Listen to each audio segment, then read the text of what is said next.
Welcome to the Deep Dive. Today, we're looking at a really compelling story.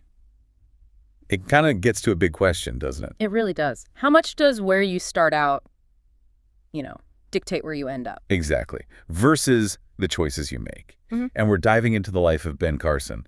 The sources you shared are, well, they're packed with stuff on this. Absolutely packed. Lots of surprising details in there. So let's set the scene.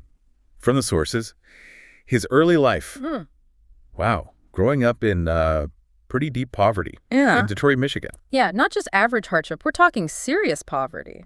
Yeah. The sources mention the dangerous streets of Detroit. It sounds like, well, the deck was stacked against him. And academically. Oh, he was really struggling, actually failing in school, according to the material. And kids can be cruel, Yeah. Classmates apparently called him stupid. And all this while his mom, a single mother, was working multiple jobs. Just to get by. Just to keep food on the table. It paints a really tough picture of his starting point. So, given all that, you have to wonder, how did things change?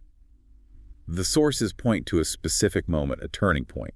Absolutely. It really seems to come down to his mother's intervention. And this is pretty incredible. What did she do? Well, despite the fact that she couldn't read herself, which is amazing, she laid down a rule. Okay.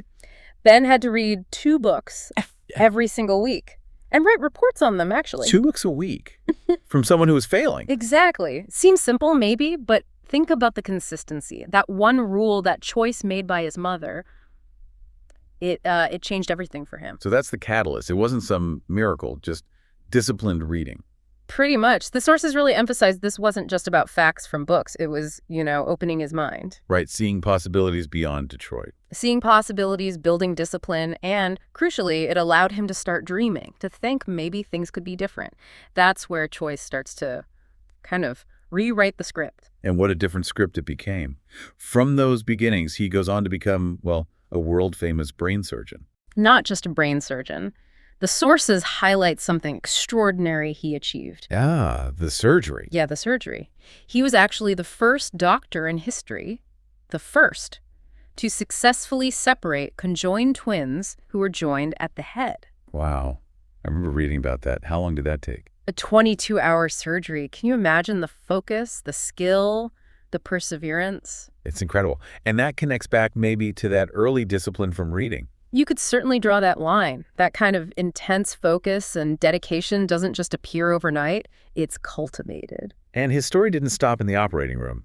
Later on, he moved into public service. That's right. He ran for president of the United States and later served in President Donald Trump's cabinet. It's quite the journey. From being called stupid in class to running for the highest office and serving in a cabinet. It really makes you think, doesn't it? How does that happen? And pulling it all together, the insight from these sources seems pretty clear. What's the core message you see? It boils down to this: your background, where you start. It influences you massively. Of course it does. But it doesn't decide your future. Your choices do. Your choices do. The small ones, the consistent ones, the tough ones. They shape your path forward.